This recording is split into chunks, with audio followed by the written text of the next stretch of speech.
Puro politika, puro nakaw, puro kawawang Pilipinas.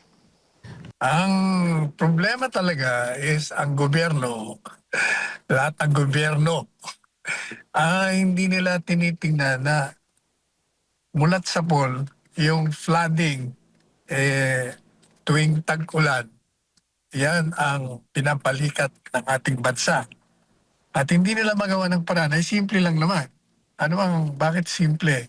Palagi ang nangyayari puro basura nakikita sa mga drainage, mga kanal, mga daluyan ng tubig. Kaya palagi nababa. Plus, yung flood control na sinasabing bilyon-bilyon ang ginagastos, nasaan lahat yun? Parang ano yan naalala ko tuloy na naman itong si Lacson paggawa ng building ng 32 billion pesos. Kung yung ba nilagay sa flood project program, di baka gumanda-ganda ang itsura ng ating pagbaha, nawawala. Wala, talagang paulit-ulit lang tayo